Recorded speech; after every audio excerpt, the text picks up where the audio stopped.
Patuloy tayo sa ating Sunday School at ating tinatalakay ang ating pag-aaral sa The Belgic Confession of Faith. It was written in 1561 at tayo ay nag-aaral sa paksa patungkol sa sacraments. At tayo ay nasa Artikulo 34 at ang ating pinag-aaralan ay patungkol sa banal na bautismo o the Holy Baptism. At ito ay tumutukoy sa tubig, bautismo sa tubig. At pag-aaral natin ay tumutukoy patungkol sa tinatawag na family baptism. We are going to study the family baptism. Kung naalala nyo sa ating pag-aaral last Sunday school, ating tinalakay ang patungkol sa the infant baptism in the New Testament. Napakaliwanag na in the New Testament ay na-explain ng mga inspired ng banal na Espiritu yung mga salita ng Diyos as a whole in the New Testament. At nakita natin si Apostle Paul ay isa sa inspired ng ating Panginoong Diyos ng banal na Espiritu upang i-connecta niya ang infant baptism sa lumang tipan, and especially in 1 Corinthians chapter 10 verse 2. At nakalagay doon, and we're all baptized unto Moses in the cloud and in the sea. Of course, alam natin, ang cross-reference po nito ay ang Exodus chapter 10 verse 9 and Exodus chapter 12 verse 37. And we believe exegetically na yung nangyari sa mga passage na ito, the infants are included noong mga panahong iyon. Okay? So nakita natin yon. Marami pa tayong mga passage na tiningnan. Like for example, in Hebrew 9:13, 14 and 22, and 1 Peter 3:21, na ang tubig ay sumisimbolo sa dugo ng ating Panginoong Hesukristo. At ang tubig ay sumisimbolo sa paglilinis sa ating mga kasalanan dahil alam natin na ang dugo ng ating Panginoong Hesukristo ang tumikis sa krus ng Kalbaryo upang linisin tayo sa lahat ng ating mga karumihan. So yan yung mga nakita natin na mga tinuro nung nakaraang Sunday. Now that is infant baptism in the New Testament. Tumutukoy yon sa pagbabautismo sa sanggol sa bagong tipan na kung saan ang theological implication ay galing po sa Old Testament. Makikita natin later on na ang pinaka-premise nito ay walang iba kundi ang covenant ng ating Panginoong Diyos. Covenant ng Panginoon from the Old Testament going to the New Testament. At titingnan natin later on that the sign of God's covenant in Israel, in Israelite, from Old Testament is no other than circumcision, and Apostle Paul, binigyan niya ito na pinalitan ito ng bautismo. Now we are going to our topic patungkol sa family baptism. Sa Tagalog, bautismo ng sambahayan. Sambahayang pagbabautismo. Yan ang gusto nating tingnan ngayon, sambahayang pagbabautismo. Dahil nga ho, alam natin na ang baptism is a sign of God's covenant in the family. Ito po ay tumutukoy sa tanda ng tipan ng Diyos sa isang pamilya. So, ang ating pag-aaral ay pamilyang, sambahayang pagbabautismo. Ating mas maganda na isalarawan na ang pagbabautismo ay, quote, family. It is a family baptism. or household baptism. Most of the Reform, ang mas preference na ginagamit nila ay yung family or household baptism rather than as an infant baptism. So, yun yung mga mas terminado. Timothy, pakinggan mo nga. Terminado ang ginagamit nila. Yung salitang household baptism or family baptism ang mas preferred na ginagamit nila because this is mas klaro sa pagpapaliwanag rather than the infant baptism.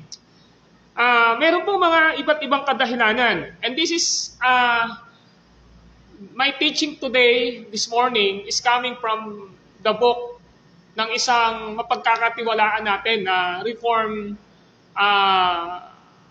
pastors and theologian sa Amerika. At kung mapapansin ninyo, last Sunday tsaka ngayon, nagko-quote ako sa kanya.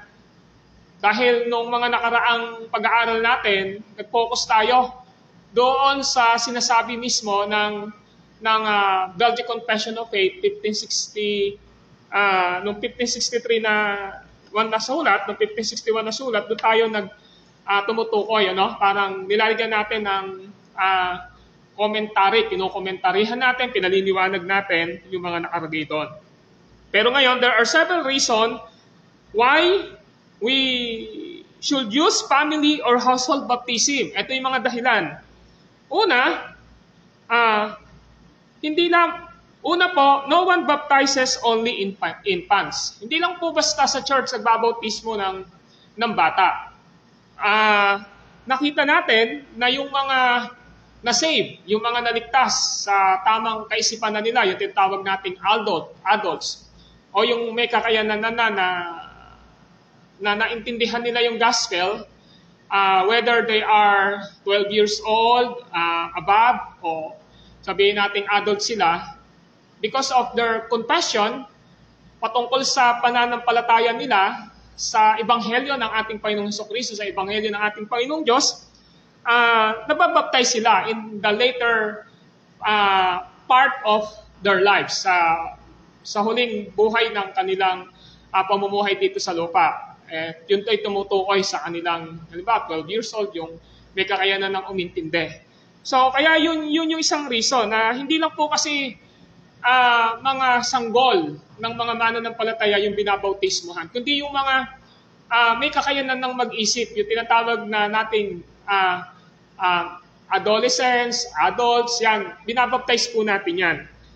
Those who are converted later in life and have never before being baptized are baptized as adults, even in churches that baptize infants. So, dalawa yung ginagawa ng church natin. Yung mga tinatawag na adult, binabautismohan natin na kung saan ay galing sa maling paniniwala or unbelievers sila, di ba? Ngayon, yung mga infant, yung mga sanggol, binabaptize natin sila kasi yung mga parents nila ay mga mananampalataya, or sabihin natin yung magulang nila ay mananampalataya, or else yung isang halimbawa naging mananampalataya ay yung nanay or yung tatay, alin sa dalawa na yon, binabaptize natin yung mga anak nila kasi part ng teaching ng Word of God na may covenant ang Panginoon within doon sa family na yon dahil sa mga magulang. So, yun yung reason bakit ginagamit yung salitang family or household baptism. Kasi binabautismuhan ang mga infant na anak ng mananampalataya at yung mga later on, yung mga hindi pa nasisave na naging adult na may kakayanang unawa, binabaptize natin sila. Okay, pangalawa, family or household baptism is the kind of baptism Scripture describes when speaking of those who ought to be baptized. Yan yung tinuturo ng banal na kasulatan eh. Makikita natin mamaya, in the New Testament, palaging sinasabi doon, nagpabautismo ang buong sambahayan. This is the household baptism. So kaya yung lahat ng tinuturo ng banal na kasulatan not only individually, kundi ito ay tumutukoy sa household baptism. Of course, alam natin na, kuwari, merong isang na-convert sa church natin, di ba? Na isang, di ba, sabihin natin, isang kabataan. Yung mga magulang niya, hindi naman mananampalataya at siya pa lang yung na born again, naligtas.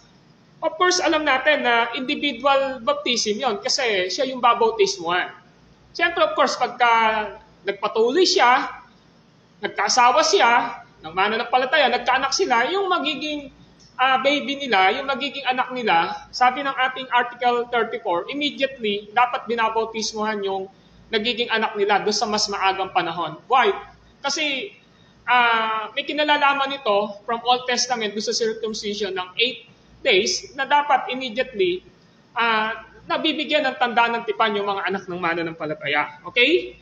Yung ikatlo, family baptism serves as a reminder of how and why such passage as Acts 16 are proof for the practice of baptizing infant as well as adults.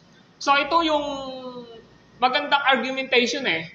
Ang family and household baptism ay nagsasabi sa banal na kasulatan na ito ay nagpapakita na ito ay tumutukoy, generally speaking, baptizing infants and adults.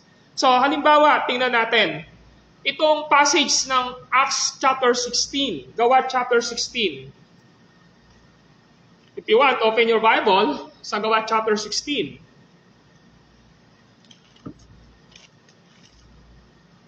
Sa Gawa chapter 16, maliwanag na pinapakita dito yung household baptism, na kung saan ay pamilya ang nabautismuhan in the book of Acts. Halimbawa, tingnan natin ang Acts 16 verse 15. Una, tingnan natin. Okay? Acts 16 verse 15.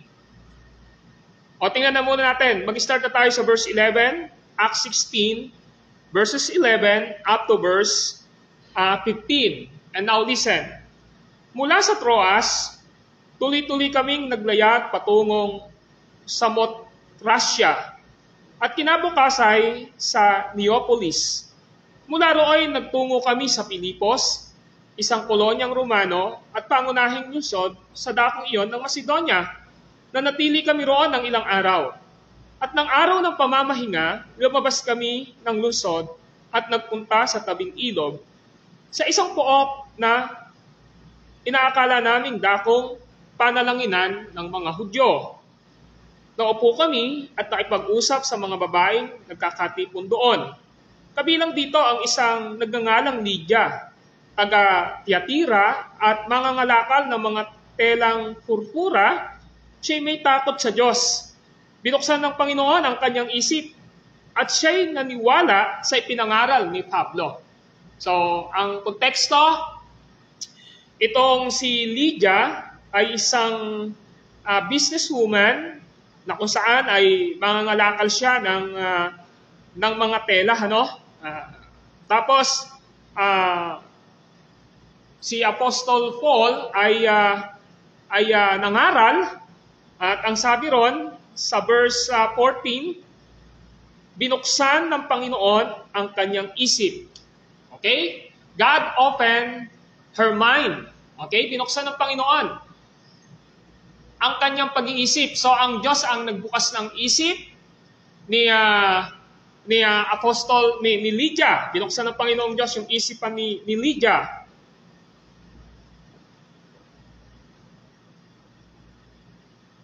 So, nakita natin, binuksan ni God ang isipan ni Lydia at ang sabi ron ay ito, at siya'y naniwala sa ipinangaral ni Pablo. So, nangangaral si Pablo, ang ginawa ng Diyos, binuksan niya ang isipan ni Lydia, at yung pinapangaral ni Apostle Paul, patungkol po sa Ebanghelyo ng ating Panginoong Hesukristo, ay kanyang pinanampalatayanan. Meaning, yung kanyang pananampalataya is a gift from God. It is the work of the Holy Spirit. Tapos, ang nangyari, ay ito. Nagpabautismo siya. Nagpabautismo sino? Si Lydia. Okay po ba? Nagpabautismo si Lydia. Siya lang ba yung nagpabautismo? Hindi. Meron pong binanggit. At ang mga kasambahay niya. Napansin nyo? So in verse 15, nagpabautismo siya, nagpabautismo si Lydia, at ang mga kasambahay niya. Pero matanong natin dito, the scenario is this. Si Paul ay nangaral sa pook na inaakala niyang dakong panalanginan ng mga Hudyo. At naupo siya ron, nakipag-usap siya kay Lydia. Na-convert niya si Lydia, at nung time na yon, sabi, nagpabautismo si Lydia. Pero bakit ganon? Hindi lang si Lydia ang nagpabautismo, kundi maging ang kanyang sambahayan. So kapag tingnan natin, this is the household or family baptism. So kapag may nako-convert sa panahon nila na isang magulang, laging sinasabi na hindi lang siya nagpapabautismo, kundi yung buong sambahayan niya nagpabautismo. Well, this is a presumption na dapat nating intindihin na kasi nga, hindi naman porke sinabi dito na si Lydia lang ang nakausap niya, yun na agad. Kundi possible na si Paul ay nakausap niya ang buong sambahayan ni Lydia. After conversion kay Lydia, meron pa itong mga scenes na nangyari, may mga kasaysayang pang sumunod dito na hindi na lang din dito na itala, na yung sambahayan ni Lydia ay nakausap ni Paul.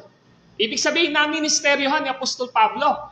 Si Paul, alam niya yung priority niya sa kanyang paglilingkod. And that is to preach and teach the gospel. Kaya possible na yung sambahayan ni Lydia ay nasyera ng gospel. Yung sambahayan ni Lydia ay sumampalataya sa ating Panginoong Diyos. And this is the household baptism. When we say family baptism or household baptism, ang gusto nating i-drive out dito sa pag-aaral natin ito, based on our lesson, kasama dito yung buong sambahayan. Kasi ang word na ginamit ay ito. Nagpabautismo siya, si Lydia, at ang mga kasambahay niya. Lahat ng sambahayan niya ay nagpabautismo. So, you presumably, iniisip ng mga theologian, may mga kasama ito na mga bata doon sa pamilya nila. Mamaya makikita natin yung preaching sa Acts chapter 2 verse 38 ni Apostle Peter. Ang pangako ay hindi lamang sa inyo ng mga may edad, kundi maging sa inyong mga anak. The promise of God's covenant are included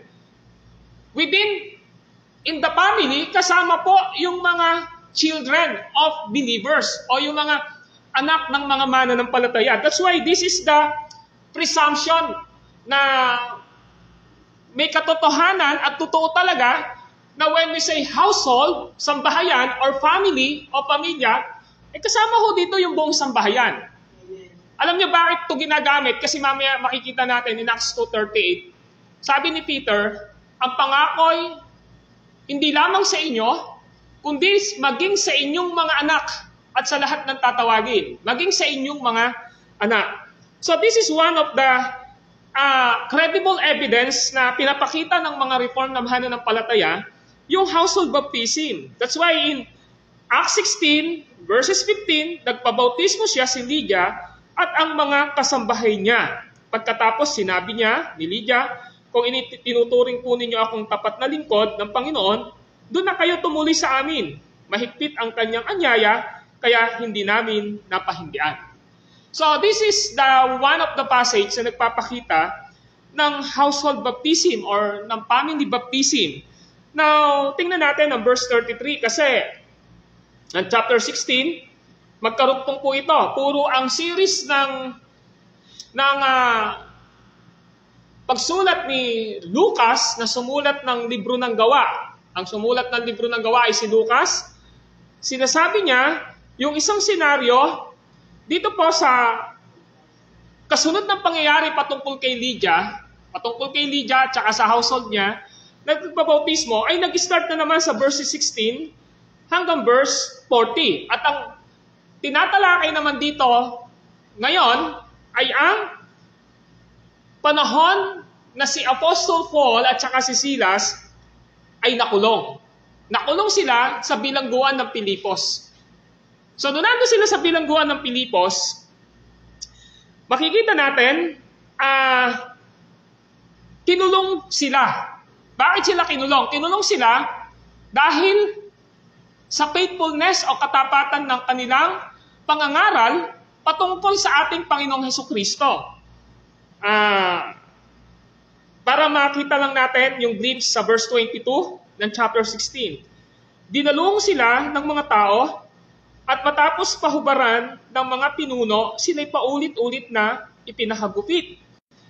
Saka sila ipinabilanggo at pinabantayang mabuti, ipinasa sila ng batay sa kaloob-looban ng bilangguan at ipinangaw ang mga paa. So, ibig sabihin, nandun sila sa pinaka-Bartolina, tapos nilagyan pa ng tanikala ang kanilang mga paa para hindi sila makalakad. In verse 25, nang hating gabi na, sina Pablo at Silas nananalangin at umaawit ng mga himno at nakikinig naman ang mga ibang bilanggo. So, ano nangyari ngayon? In verse 26, tingnan nyo di kaginsay lumindol ng napakalakas. Ano pat nayanig pati ang mga pundasyon ng bilangguan. Pagdakay nabuksan ang mga pinto at nakalag ang mga tanikala ng mga bilanggo.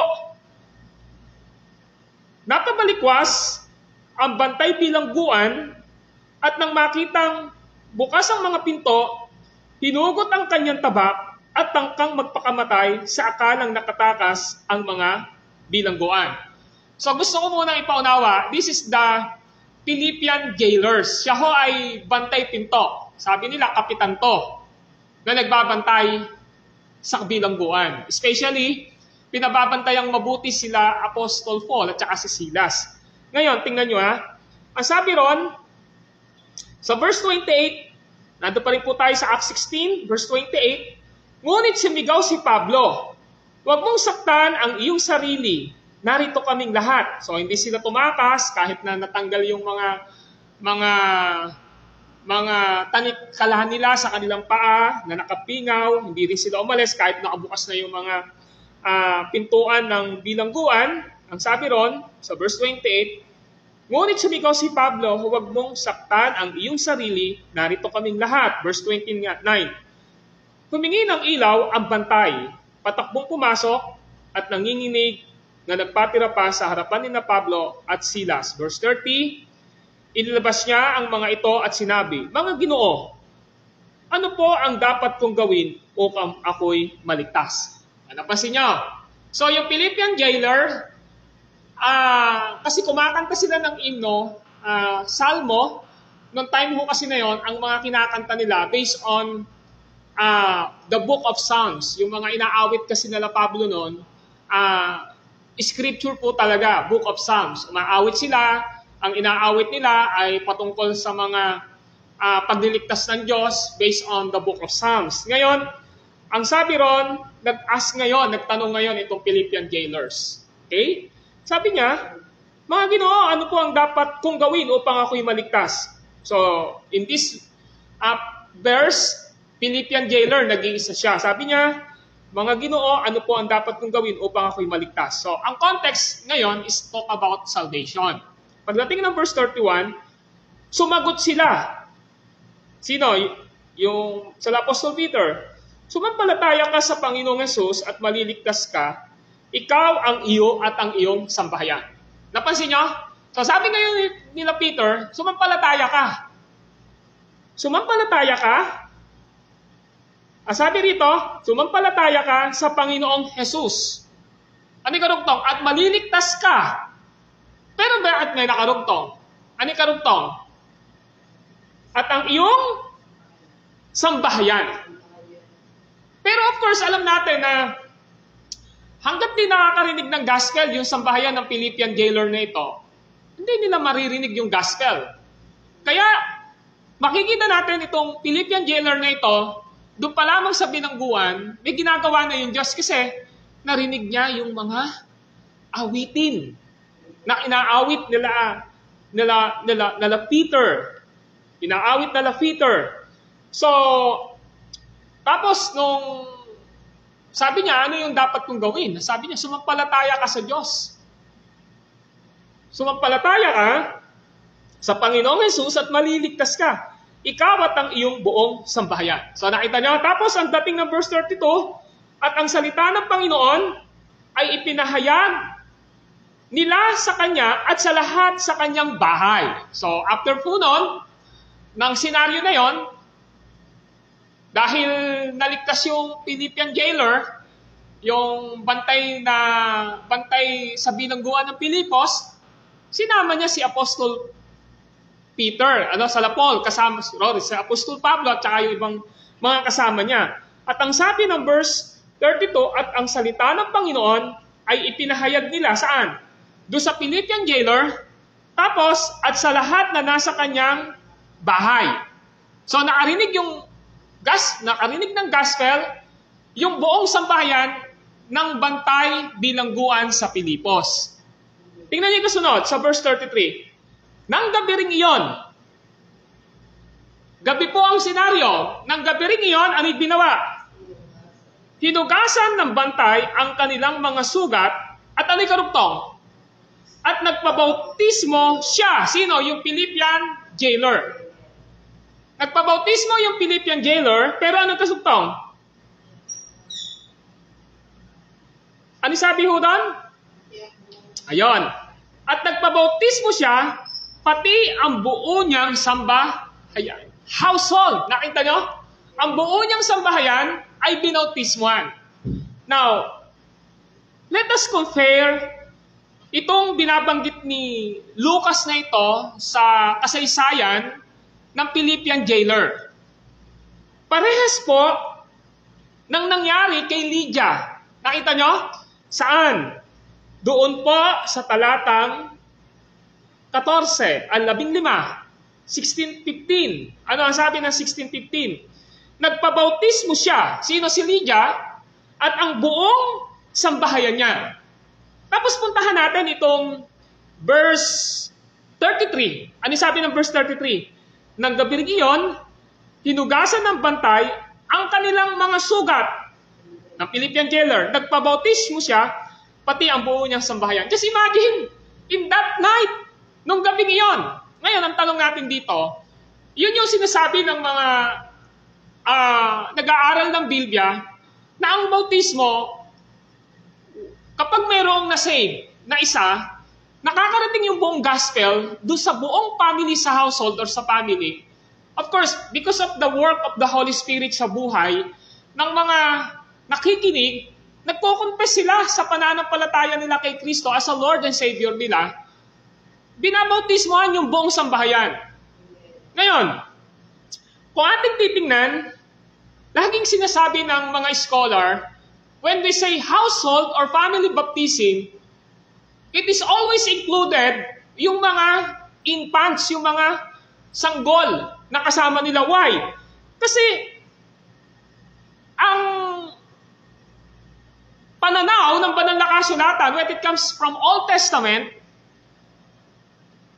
pinag-aralan natin yung tinatawag na infant baptism from the Old Testament, yung reference natin sa 1 Corinthians chapter 10 verse 2. At sinabi doon, at silang lahat ay nabautismuhan kay Moises, saan? Sa ulap at sa dagat. Nakita natin sa mga pag-aaral natin noong last Sunday na yung word na ginamit dito, baptize. Ngayon, si Paul, sinasabi niya, nabautismuhan sa Red Sea. Nabautismuhan sila sa ulap, nabautismuhan sila sa Red Sea. At sinasabi doon sa Exodus 10:9, Exodus 12:37, and even Exodus chapter 12, verses 37 to 38, it is hard. Mahirap po na hindi natin paniwalaan na yung buong Israelita, more than 2 millions, na nag-pass by, na dumaan sa dry na lupa ng Red Sea, kasama po ang mga sanggol. That's why, pinapakita ngayon sa ating pag-aaral na dito pa lamang sa Acts chapter 16, mapakabigat na ng pinapakita na ang mga bata are included, the infants are included when it comes to the baptism, water baptism as a sign of God's covenant doon sa buong pamilya. Kaya napakaliwanag po ng proposition ng ating pag-aaral patungkol sa family baptism. Okay? So yan yung gusto nating tingnan. Now, 48. Now open your Bible in Acts chapter 10, punta muna po tayo sa 1 Corinthians 1:16. Even Apostle Paul, household baptism po yung ginawa niya. 1 Corinthians 1:16. Now here in 1 Corinthians chapter 1 verse 16, even Apostle Paul were baptized, the household of Stephanas. 1 Corinthians chapter 1 verse 16. Now, tingnan lang po natin ang 1 Corinthians 1:16. Ang sabi ho ng 1:16 ay ganito. Now listen. Maalala ko nga pala, binautismohan ko rin ang sambayan ni Stephanas, maliban sa kanila ay wala na akong natandang binautismohan. Now, just imagine, even Apostle Paul were baptized, the family and the household of Stephanas. So, nakikita nyo, na laging pinabanggit dito, binabautismohan nila ay ang buong sambahayan, ang buong pamilya. So, nung sinabi ni Paul, here in 1 Corinthians 1:16, ang sabi niya, maalala ko nga pala, binautismohan ko rin ang sambahayan ni Stephanas. Sambahayan. So, in the New Testament, mapapansin natin, kaya mapakalaki ng katotohanan if God's covenant from the Old Testament as circumcision, yung buong sambahayan ni Abraham, yung buong sambahayan kasama yung mga bata na binibigyan ng tanda ng tipan. Of course, alam natin, in the New Testament, lahat, household ang baptism, not individual. Ang sinasabi doon, sa 1:16, maalala ko nga pala, binautismohan ko rin ang sambahayan ni Stephanas. Maliban sa kanila, wala na akong natandaang binautismohan ko. So, Apostle Paul were baptized. The family of Stephanas, binautismohan niya. Even in Acts 10:48, buksan natin, Gawa chapter 10, verse 48, ganito po ang sinasabi ng banal na kasulatan sa Gawa chapter 10, verse 48. Now listen. Ang sabi ng verse 48 ay ganito. At inutos niyang bautismohan sila sa pangalan ni Jesucristo pagkatapos hiniling niya kay Pedro na natili roon ng ilang araw. Now, this is a water baptism. Kung saan, binigyan ng koneksyon ni Lucas na noong panahon iyon ay nabautismohan sa banal na espiritu itong mga Hentil, mga Gentiles. Well, the scenario is this. Of course, alam natin na ang tinatawag na inaugurated kingdom ng ating Panginoong Diyos or yung tinatawag na church ng ating Panginoong Diyos, nag-start ito sa mga Hudyo. Sa mga Hudyo. At nakita natin in the book of Acts chapter 2, those who spoke in tongues, other tongues, yung mga nagsalita ng ibang wika, all of them, nakita natin dito, ay mga Hudyo. Ngayon, pagdating dito, binibigyan ng diin yung Gentiles. Ngayon, nung dumating na yung gospel sa mga Gentiles, ang mga Gentiles ay pagan. Hindi ho sila naniniwala sa Diyos na si Yahweh, ang Diyos ng Israelita, hindi ho nila pinaniniwalaan yon. Pagan sila. Ibig sabihin, ang sinasamba nila, hindi si Yahweh, hindi ang Diyos, kundi ang mga create ng Panginoon. Yung tinatawag nating pagiging idolatries nila. Okay? Idolatrer nila. Ngayon, nung nakarating yung gospel sa kanila through Apostle Paul at saka sa team ni Paul, because Apostle Paul is the first apostle to the Gentiles. Yun yung pinaka-mission niya, nakarating sa Gentiles. So, nung nakarating sa Gentiles, yung ginawa ng Panginoong Diyos from Old Testament, ay from the Jew, sa mga Hudyo, na nabaptize sila in Acts chapter 2, pagdating sa Gentiles, sinasabi ngayon dito, sa verse 44, nagsalita pa si Pedro nang bumaba ang Espiritu Santo sa mga nakikinig ng salita. So dumating, ibig sabihin, ibinigay yung banal na Espiritu sa mga Gentiles na gustong ipakita na ang salvation ay hindi lamang para sa mga Hudyo, kundi para sa mga Gentiles. Wala nang pagkakaiba when it comes to salvation na ginawa ng ating Panginoong Jesucristo sa mga Hudyo at mga Hentil. So, yun yung gusto ipakita. And then, ang ginawa ngayon dito, sa verse 47, tulad natin, sila'y pinagkalooban din ng Espiritu Santo. Sabi ni Apostle Peter, at nung gabi, nung sandaliting iyon, Sino pa ang makakahadlang na bautismohan sila sa tubig? So all the Gentiles in that time, nakausap ni Apostle Peter, na nag-i-evangelize sila, naligtas, lahat sila ay binautismohan sa tubig. And most of the scholar, sinasabi nila dito, kasama ang kanilang buong pamilya.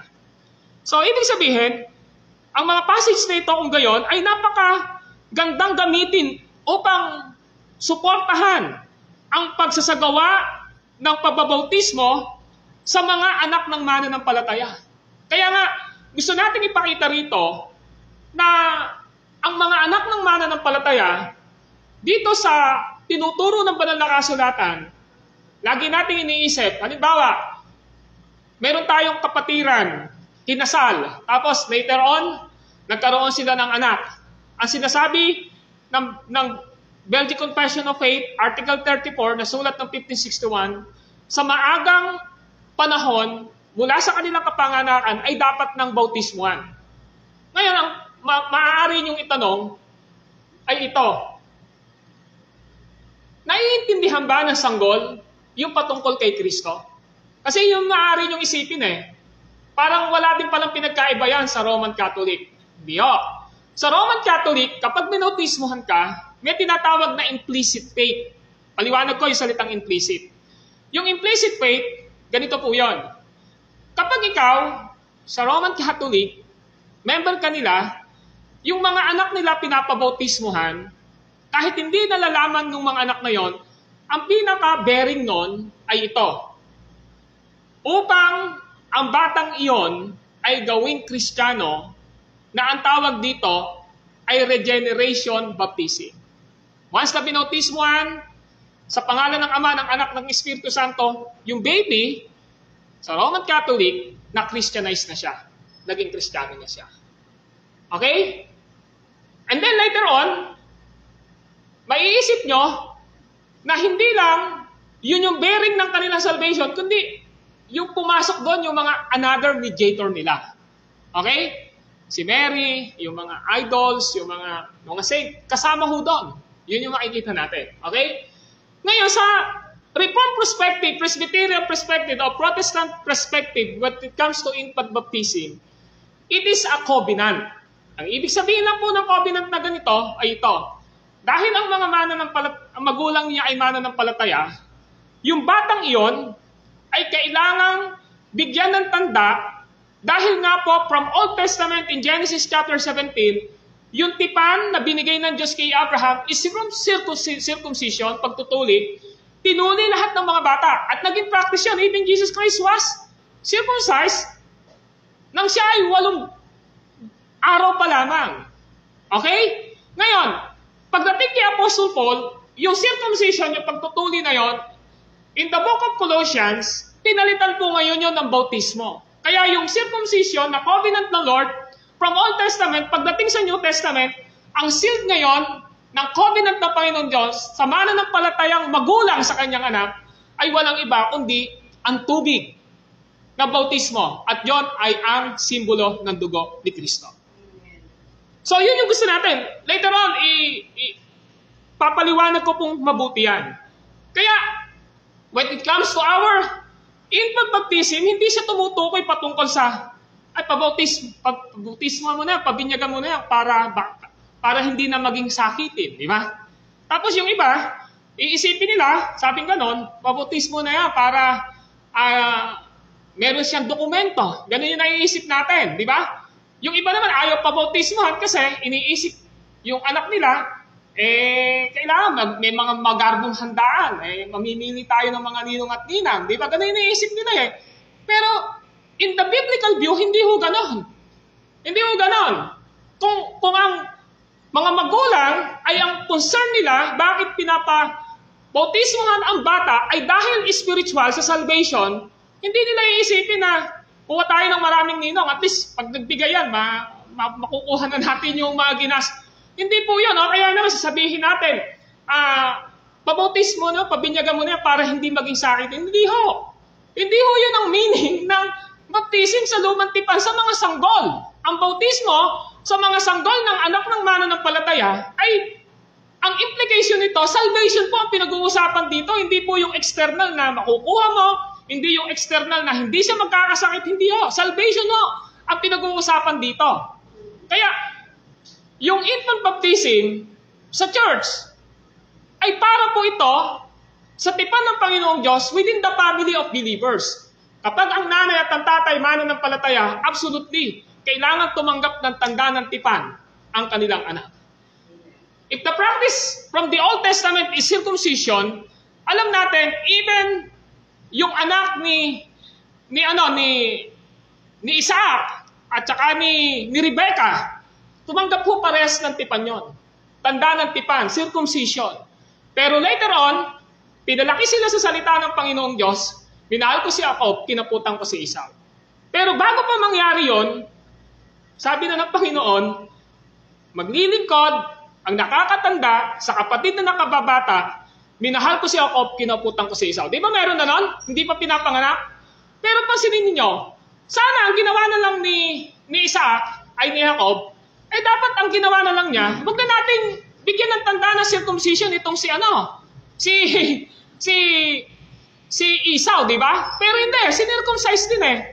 May tanda eh. Pinalaki pa rin sa salita ng Panginoong Diyos. Lahat ng privilege ginawa, pero of course alam natin, pinapakita ho dito na yung tipan ng Diyos nandun sa buong pamilya. Okay? Kaya yun yung gusto ipakita rito. Later on, pag-aaralan po natin yan. Okay? So, all of the passage, therefore, are used to support the practice of baptizing the children of believers. So, sana maintindihan natin. Sa usapin ng infant baptism, hindi po ito tumutukoy sa mga pag-iisip natin na pag binautismohan nyo, kaya yan sakitin kasi hindi nyo pa pinabibinyagan yan, di ba? Tapos iniisip natin palagi, kailangan pagka nagpabinyag tayo, iniisip natin sa iba dedication, paghandaan natin, kailangan maging bongga yung handaan natin. Tsaka siyempre, pipili tayo ng mga ninong at ninang, at least makuha man lang natin yung ginastos natin sa mga expenses sa mga ganito. Hindi yung ganun eh. Ulitin ko, ang implication ng baptism, ng infant baptism, ng household baptism, sa biblical na perspective, ay tumutukoy saan? Sa salvation at spirituality ng anak ng mga mananampalatayang binautismuhan. And then later on, totoo po na hindi po alam ng bata yung ginagawa sa kanya. Na meron pong baptism na nangyayari sa kanya. Pero this is the act of God doon sa pamilya na yon dahil nga may tipan ang Diyos. Ngayon, sa dedication ba, alam din ba ng bata na dinededicate siya? Hindi rin naman niya alam eh. Tama po ba? Pero ang magandang implication dito, maliwanag, na ang baptism sa pananaw ng banal na kasulatan ay tanda ng tipan ng Diyos. Now, the baptism of household and families follows from the belief in God's family covenant that He sovereignly, graciously, and unchangeably promises salvation to families and household, promising to be God of believers and their children. Yun yung binibigyan ko ng diin sa inyo. Ang binibigyan ko ng diin sa inyo kanina, yung household baptism, kung bakit binabautismohan ang anak ng mananampalataya ng mga infants, kasi may promise ang Panginoong Diyos. Now, Acts 2:39, tingnan nyo, ang sabi ni Apostle Peter, sa Acts 2:39, ganito po ang sabi niya. Now listen, matatapos na po ako. Sapagkat ang pangako'y para sa inyo, at sa inyong mga anak, at sa lahat ng nasa malayo, sa bawat tatawagin ng Panginoon. So ano sabi ni Peter? Yung promise ng Diyos ay hindi lang para sa mga adults. Yung na-convert po na 3,000. Yung pangako ng pagliligtas ng Diyos ay hindi lang sa mga adults o sa mga may edad na. Ang sabi ni Peter ay ito, at sa inyong mga anak. So yung promise ng Panginoong Diyos, when it comes to His covenant ng pagliligtas, hindi lang ho sa matatanda, kasama po ang kanilang mga anak. At sa lahat ng tatawagin. Alam niyo saan nakuha ni Peter to? Nakuha ni Peter to sa Genesis 17:7. Yung word na pangako. Buksan natin Genesis 17:7. Now, in verse 7 of Genesis 17, ito ang sabi, tutuparin ko ang aking pangako sa iyo at sa iyong lahi at ako'y magiging Diyos ninyo habang panahon. So, doon ito kinuha ni Peter. Kinuha ni Peter ito, yung covenant ng Diyos sa lumang tipan kay Abraham. Kay Abraham po. At ang sign ng Panginoong Diyos kay Abraham ay walang iba kundi ang circumcision. Yung circumcision sa Tagalog, pagtutuli. Yung pagtutuli na is a sign of God's covenant because meron pong blood na involved dito. Sabi ng verse 9 ng chapter 17 ng Genesis ay ito. Kaya naman, kayo naman ay dapat maging tapat sa ating tipan, ikaw at ang iyong lahi. Sabi pa ng Diyos kay Abraham, verse 10 ng chapter 17, 17:10 ng Genesis, ganito ang inyong gagawin. Lahat ng lalaki sa inyo ay tutuliin at iyan ang magiging palatandaan ng ating tipan, etc., etc. Tapos sasabi rito sa verse 13, at tuloy na natin, verse 12, lahat ng lalaki na isisilang sa inyong lahi, gayon din sa mga alipin at dayuhan, ay tutuliin pagsapit ng ikawalong araw. So practice po nila yan. Ang tandang ito sa inyong katawan ang magiging katibayan ng ating walang hanggang tipan. At ang sino man lalaking hindi tuli ay titiwalag sa inyong lahi sapagkat hindi siya tumupad sa ating kasunduan.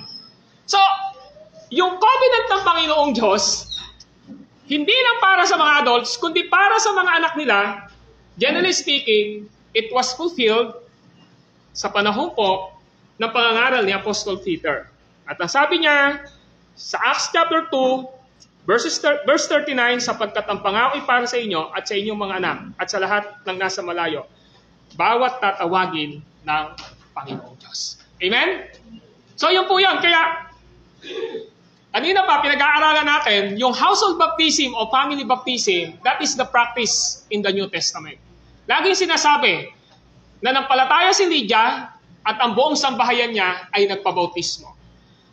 Nanampalataya ang Philippian jailer at ang buong sambahayan niya ay binautismohan. 1 Corinthians chapter 1 verse 9, maalala ko nga pala, binautismohan ko ang buong sambahayan ni Estepanos. Nakita nyo?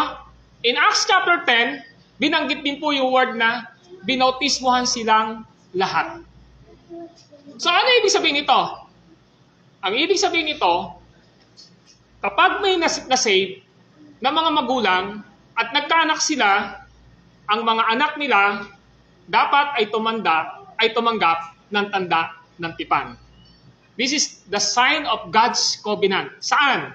Sa mga anak ng mananampalataya na sana sa mas maagang kapanganakan na ipanganak na ay tumanggap ng tipan. At ito, makikita natin, inihiwalay mo yung bata sa takbo ng sanlibutan. Yung iyong responsibilidad bilang magulang, palalakihin mo siya nang may takot sa Diyos at sa aral ng Ebanghelyo at i-involve mo siya sa mga gawaing pang-iglesia. Marami pa po na pinapakita doon. So kaya, ang binyag po sa Tagalog o baptism sa mga sanggol, spiritual po ang pinag-uusapan dito. Amen po ba?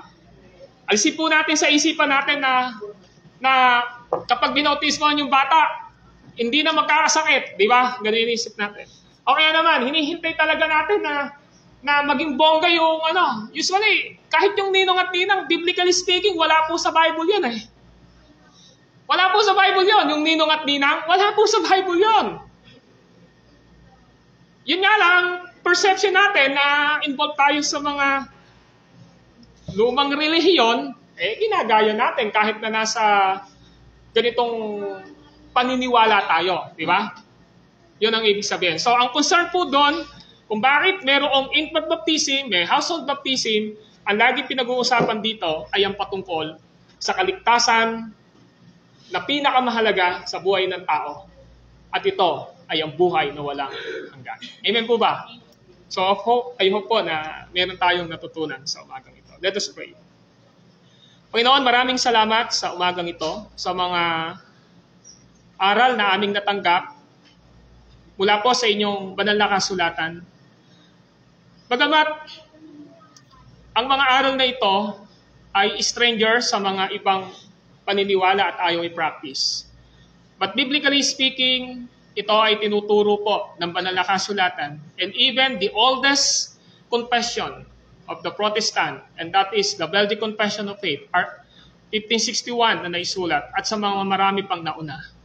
Lord, tulungan niyo po kami na lagi naming iisipin na ang tipan ninyo ay nasa buong pamilya, lalo na sa mga magulang na mananampalataya. May responsibility po ang mga magulang when it comes to their children, O God, especially sa napakababatang isip ng mga sanggol na dapat maintindihan na ito ay turo ninyo na ang mga anak ng mananampalataya ay tumanggap ng tanda ng tipan. At ito ay ang water baptism na kung saan ay sumisimbolo sa dugo ng aming Panginoong Hesukristo at pinapahayag ng mga magulang and even doon sa mga batang binabautismuhan na ang Diyos ay may tipan sa kanila at ang mga magulang ay napakalaking responsibility nila na ang anak ay walay sa mga takbo ng sanlibutan, sa mga batang walang pananampalataya at palakihin sa aral ng Ebanghelyo, sa turo ng salita ng Diyos at i-involve sa mga bagay na may kinalalaman sa inyong gawain. Kaya Lord, maraming salamat sa lahat ng aming natanggap ngayon. This is our prayer in Christ's name. Amen and amen.